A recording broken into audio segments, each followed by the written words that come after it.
Hi there, YouTubers. Today I'm going to talk about my experience with Samaritan Ministries Health Sharing Group. This has been a really good alternative for us to traditional health insurance, and I've been a member for over 13 years now, and it's really worked for me, but I would say it's not for everybody. So when I first looked into doing Samaritans, I was excited about it, but also skeptical. I did a lot of Google searches about Samaritan Ministries scam or Samaritan Ministries fraud, my bad experience, that kind of stuff, because I just wanted to make sure that we didn't put a lot of money into a scam and then I would be on the hook for some big medical bills. But what I found is that it didn't really have um, anything online that showed that they were a bad organization. And so we signed up. For us, what the main draw at the time was that they would fully cover a home birth or midwife attended birth center birth, which I had my insurance company twice, my previous company, which was I think Blue Cross or something like that, that I was just paying on my own. I had them cover a midwife, but I really had to fight for that. Like I had to complain about them to the some watchdog organization in California, because while they did promise to pay for midwives, they would actually not do it. So even so, I had that experience, and then by the time I had my second birth with the midwife, it seemed like that wasn't going to be an option anymore because I think they were getting more strict. And so that was a draw, because with Samaritans, you do pay an initial amount that you're responsible for any like healthcare need. But for a birth center birth, they basically waive that and you get everything fully covered. And so that drew us in. And at the time, I was having a baby like every 2 years or less. So we decided to go with that. There are some real pros to Samaritan Ministries. They are flexible, like I shared about the midwife choice that you could have, but also like you could just go anywhere. Any doctor that you want to go to who's willing to see a cash pay patient, you can just go. For example, we had a situation with one of my sons where he had a crazy cyst that just kept growing and growing. And so we knew he needed surgery. And we waited and we signed up for, or I sought out Children's Hospital of Orange County because I had just heard that they were one of the best.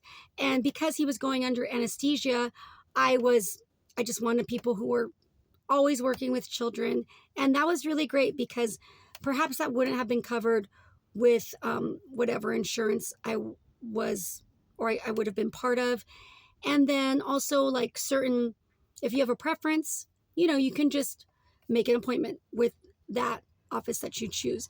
The cost is, as far as I know, unless you're going to get some type of government reduced healthcare, the cost monthly of what you're sending to another family is likely going to be less.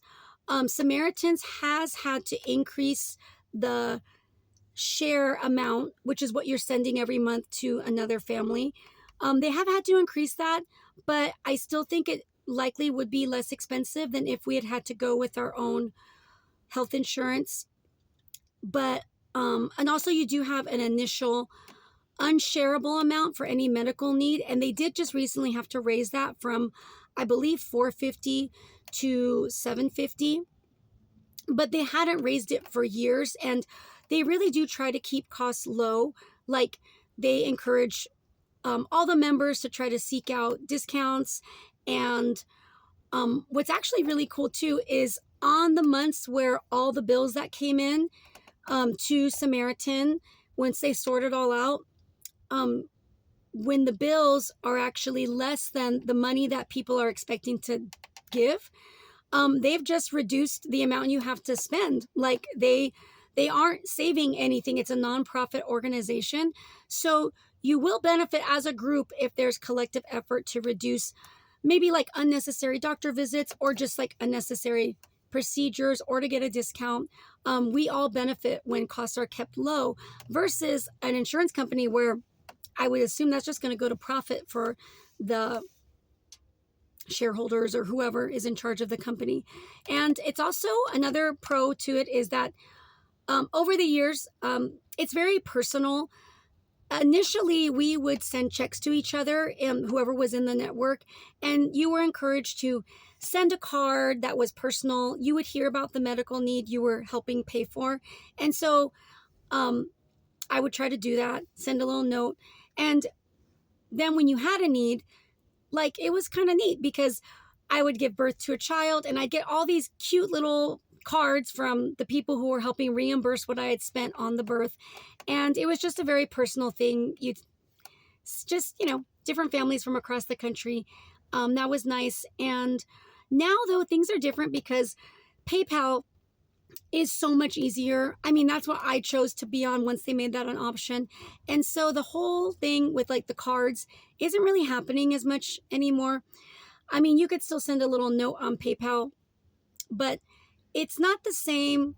But, what are you going to do? We've all seemed to have preferred this method. And you can still send a paper check and a card, but most people aren't doing that now from what I've seen. Also, the organizers themselves or the staff of Samaritan, because there are staff who are running things and organizing things, they're very personable. When I've had to call in to talk about an initial new need, like a pregnancy or in my situation this past year, a miscarriage, they were just so genuinely empathetic. Like they'd either be totally happy. And, I've had like to announce babies number 6, 7, and 8. And not everybody is super happy, when you say that, but they just seem genuinely enthusiastic. They'll pray for you over the phone. And when I had my miscarriage, like I was sent a little wall art, like just comforting, a book. When my son broke his arm, Samaritan sent him a little teddy bear with a sling on the arm that he broke. It was like really sweet. So that's personal. It is a nice touch. And then I touched on this before, but another pro to being part of this group is that it's nonprofit. And so just, it is really trying to scale down people helping people, covering each other's medical needs. And just that's it. Like we pay for some organizing. Every year you send one share to, or an amount, a check, whatever, to the admin to help pay for that. But it really is largely just going to service people to help families cover their medical bills. And then lastly, something else that is a good thing about the program is that they really do, in a very detailed manner, they have a very clear list of what is approved and what is not approved. And I'm sure they don't make everybody happy about that, but kind of for, I guess, maybe general Christian faith ethics, they do seem to line up with maybe what the majority of believers would want to support. So like for some big issues, you're not going to be paying for somebody's gender reassignment surgery or, abortion or other things. And so that is nice, for people who don't really want to be funding that. It's nice. You can just feel good about what you're supporting among the group. But like I said, it's not for everybody.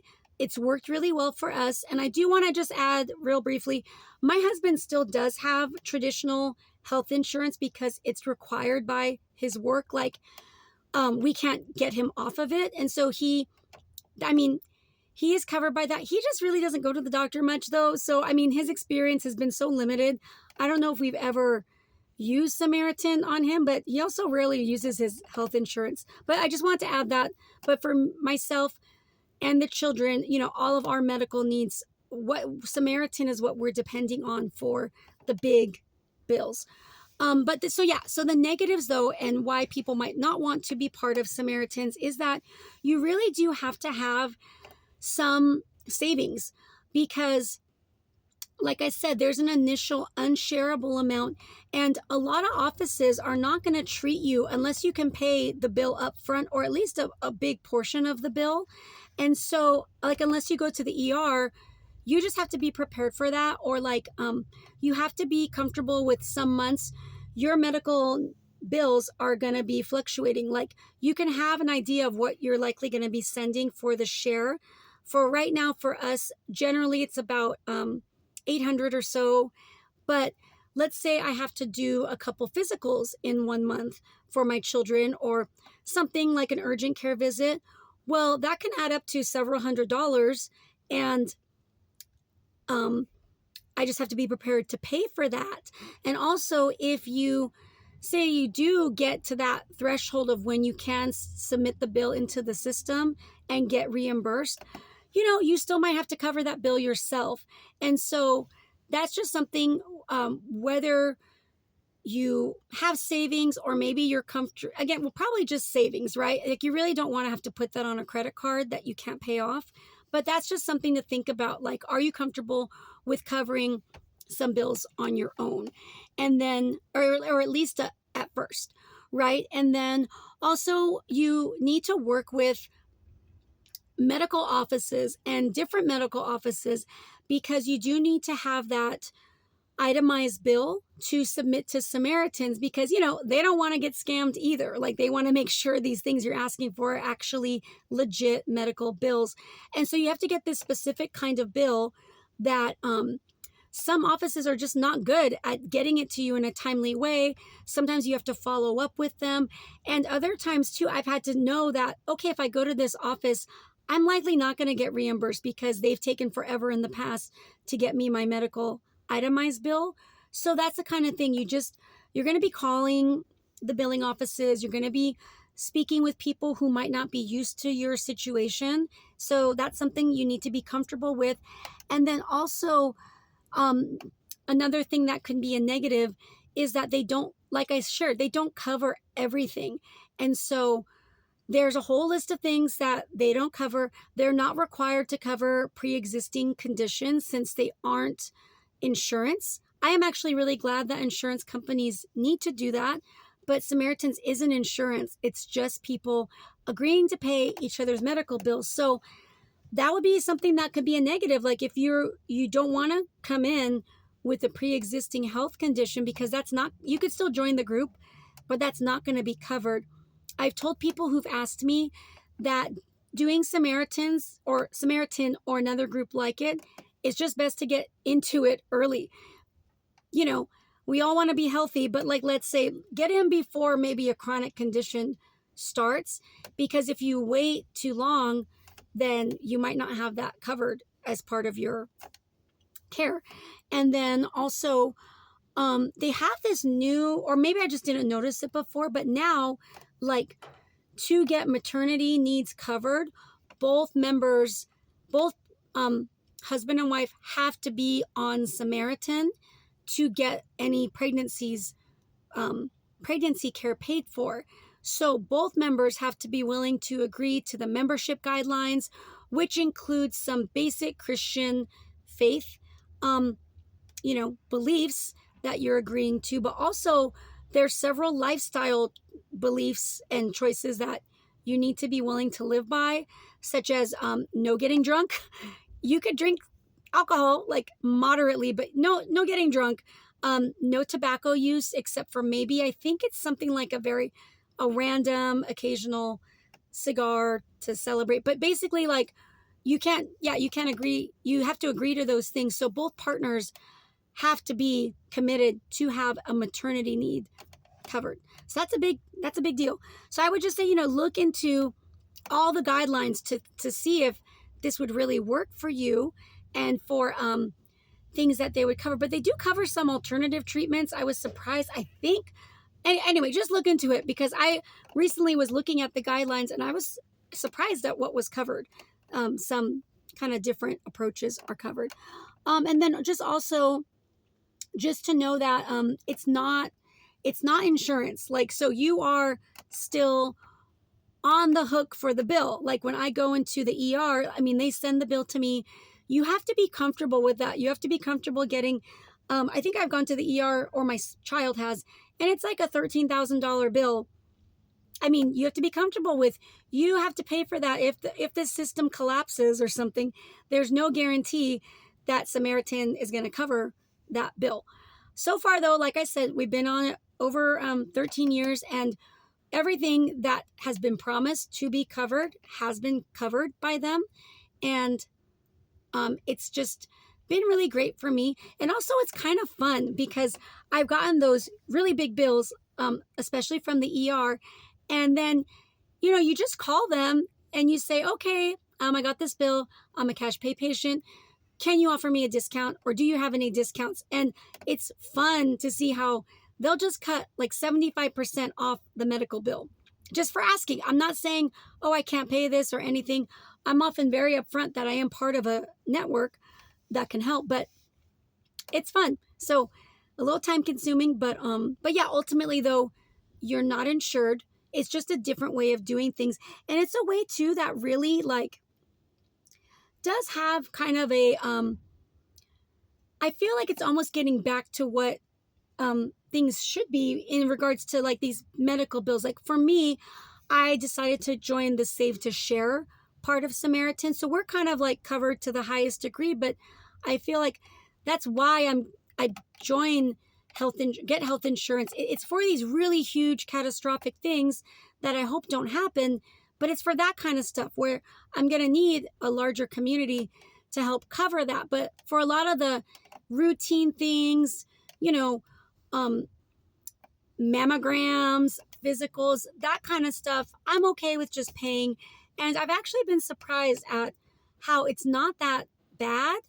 Like I recently did go get a mammogram, and I think it was $100, and really just, that's very doable, to me. And also, since I think we are saving every month by not paying a premium, I think my family would be at a much higher rate than the, 800 or maybe maximum 1,000-ish that I'm paying right now, due to me being part of that Save to Share part of Samaritan. So I think like this month it's like 1,000 something, which is not normal. I think I'm going to show an example of what I paid these last several months.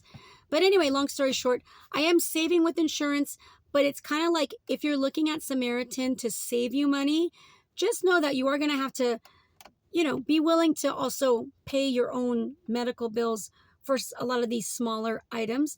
And I've also had to personally do things like find a less expensive alternative. So for like vaccinations, one office can charge you over $300 for 2 shots, and then you might go to another one and it's like it's like free or a $10 payment.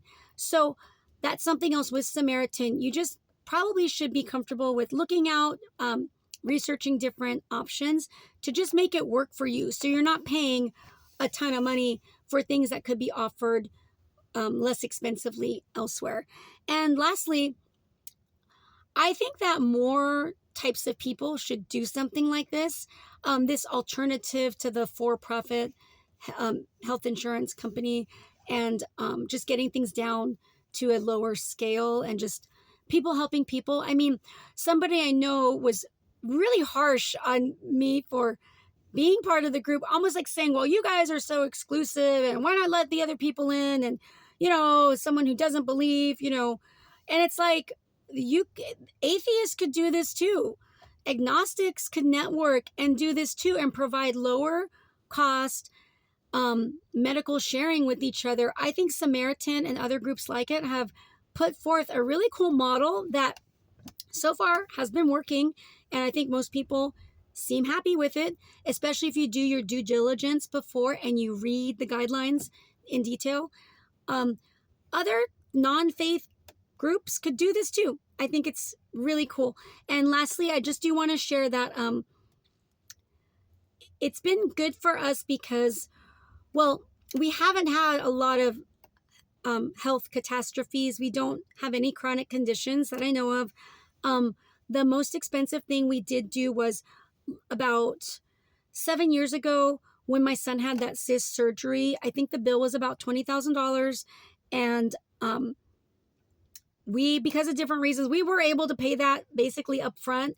And then everything was reimbursed basically from the group. So it worked out great for us. Like, it was just no big deal. I did feel a little, I don't know, I guess I felt a little nervous seeing the amounts that surgery was going to cost, but it all worked out. I haven't had anything though above that or anything chronic, but it does seem like they do take care of people who have things like cancer or different things like that. So feel free. I know my comment section has been a little dead, but like, feel free to leave a comment on any other questions you have about, what I've experienced in being a member of this group, or your own experience, whether it's been positive or negative for you being part of Samaritan or a Christian health sharing group that's similar. And thanks for listening. God bless you. Bye. So here's a screenshot from Samaritan Ministry for one of the levels, classic, I think. And as you can see, based on your family size, it's going to affect how much it costs for you. Here are some screenshots of shares I've sent this past year. I scribbled out the names. As you can see, the prices do change based on what's needed. And then in this last month, November, there's going to be a jump. And I think that's because they added in an extra save to share that I'm sometimes asked to send on. But I anticipate that next month it'll go back down to about the $800 range.